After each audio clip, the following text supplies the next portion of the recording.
आखिर मेरे जीजा के मरने पर दीदी इतनी खुश क्यों थी?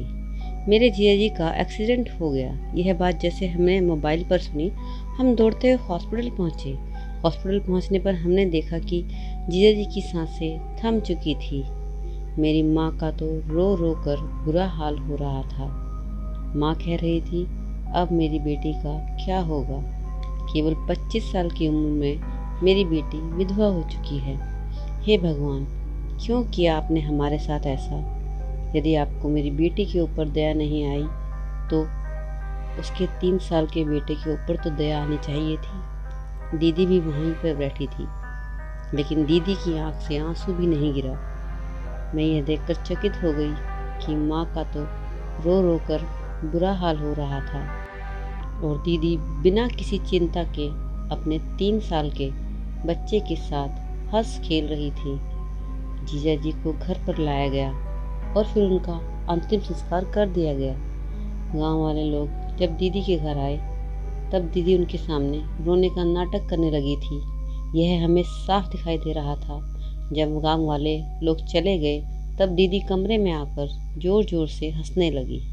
मैं समझ नहीं पा रही थी कि दीदी की कश्मकश को। आखिर मेरे मन में सवाल गूंज रहे थे, आखिर कौन औरत अपने पति के मरते ही ऐसे हंसती है?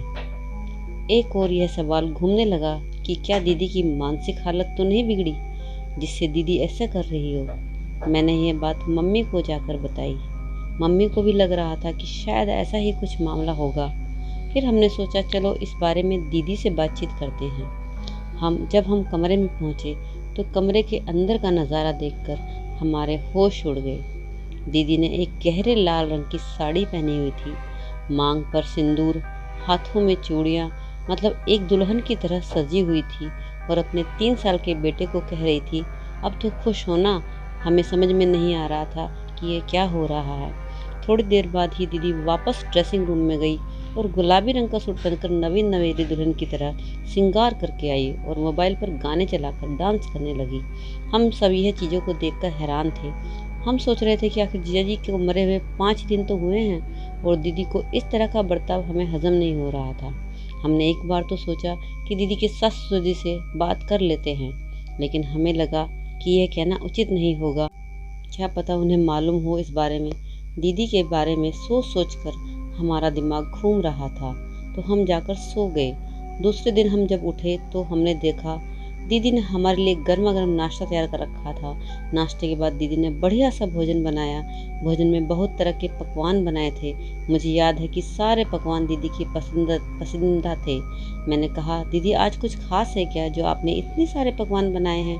दीदी ने तो कुछ जवाब नहीं दिया और गुस्से से मेरी तरफ देखकर रसोई में चली गई और दीदी ने रसोई में बैठकर ही खाना खाया। जब हम इस बारे में उसके सास ससुर जी से बात करने की सोची तो वह बिना जवाब दिए अपने कमरे में चले गए।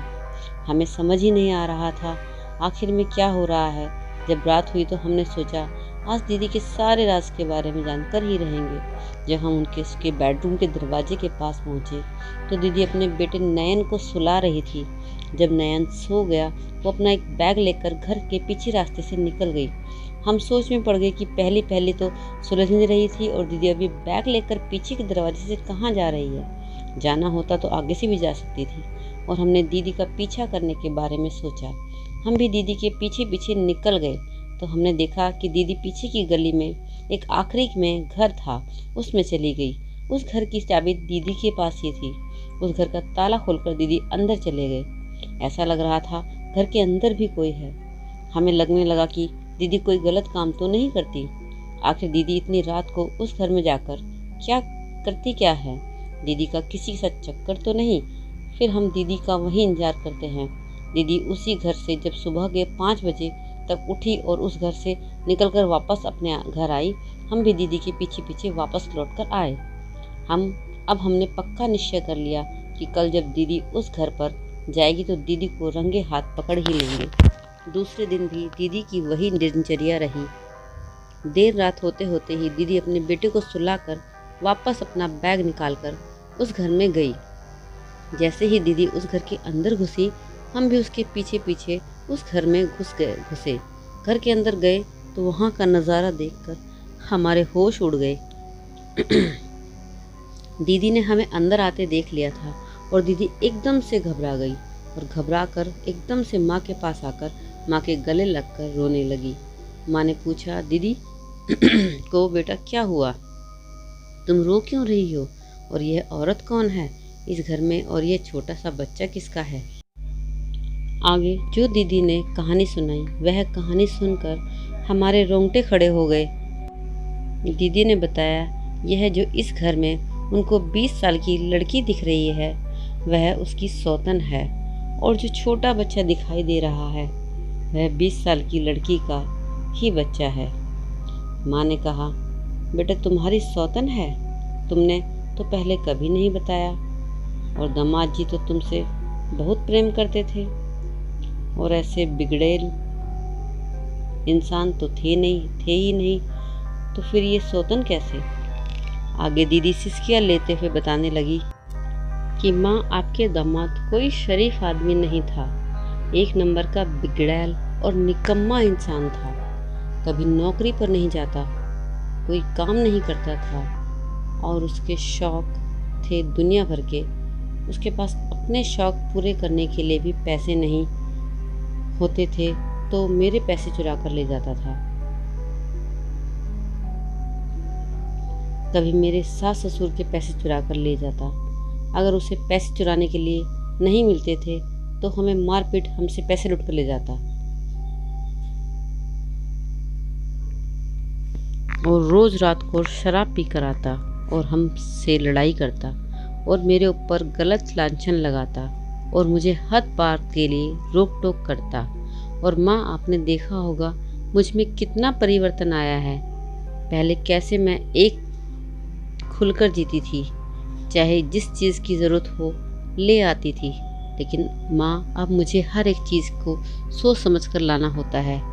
इस 3 साल के बच्चे के ऊपर भी उसे दया नहीं आती थी। रोज़ रोज़ की लड़ाई झगड़ों से मैं परेशान हो चुकी थी। मेरा मन तो कर रहा था कि मैं आत्महत्या कर लूं, लेकिन मन को कठोर करके मैं जी रही थी।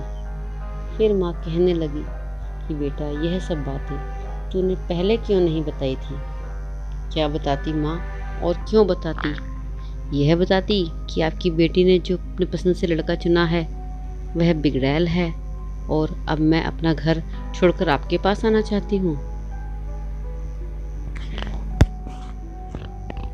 क्या आप मुझे रखते। मेरे परिवार वाले जो मुझे अच्छी बहू समझते हैं वह मेरे बारे में क्या सोचते, और यह समाज वाले आप लोगों को तो ताने मार मार कर जिंदा ही मार देते। और माँ यह जो लड़की है, माँ इस लड़की के साथ आपके दामाद ने जबरदस्ती की थी। रोज़ इसे चाकू से धमकाकर इसे ज़बरदस्ती करता। बेचारी लड़की पेट से हो गई और इसके माँ बाप को पता चला कि यह पेट से है, तब इसके माँ बाप इसे छोड़कर चले गए। मेरे पति ने इस लड़की की भी ज़िंदगी तबाह की।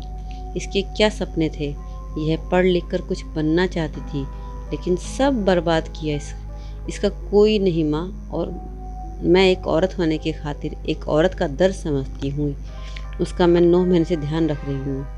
यह दिन को अपनी जॉब करती है, बेचारी गरीब है इसलिए, और इसके कुछ सपने बनने के लिए इसलिए रात को पढ़ाई करती है। तो रात के समय जब ये पढ़ाई करती है तब मैं इसके बच्चे को रखती हूँ, क्योंकि यह बच्चा तो अभी 6 महीने का है और यह अपनी माँ को परेशान करता है। इसलिए घर के पीछे के रास्ते से इसलिए आती हूँ ताकि किसी को पता ना चले। और हाँ, यह बात किसी को मत बताना, क्योंकि गांव में मैंने कह रखा है कि यह अकेली है, इसलिए इसने बच्चे को गोद ले रखा है। माँ, मेरी ज़िंदगी तो बर्बाद हो गई है, लेकिन मैं इस लड़की की ज़िंदगी बर्बाद नहीं होने देना चाहती हूँ। और आप कहते हैं हो ना हो कि आपका आदमी मर गया और आप ऐसे श्रृंगार कर रही हैं, पकवान बना रही हो, तो आपको बता दूं मैं उसके जीते जी मैंने जीना ही छोड़ दिया था, अपने बारे में सोचना ही छोड़ दिया था, क्योंकि कभी अपने बारे में सोचती तो वह मेरे ऊपर लांछन लगाता मुझे टोकता, मुझे मारता, लेकिन मैं आज आज़ाद हूँ माँ। मैं अपनी ज़िंदगी आज़ादी से जीना चाहती हूँ और मुझे मेरा पति मर गया इस बात का कोई मुझे दुख नहीं है। मैं बहुत खुश हूँ क्योंकि ऐसा पति होने से, ऐसा बेटा होने से, ऐसा इंसान होने से नहीं होना अच्छा है।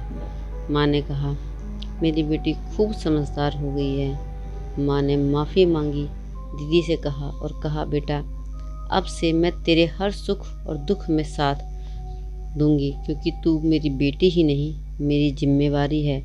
दोस्तों, यदि आपको यह कहानी अच्छी लगी हो तो इस चैनल को सब्सक्राइब करें, लाइक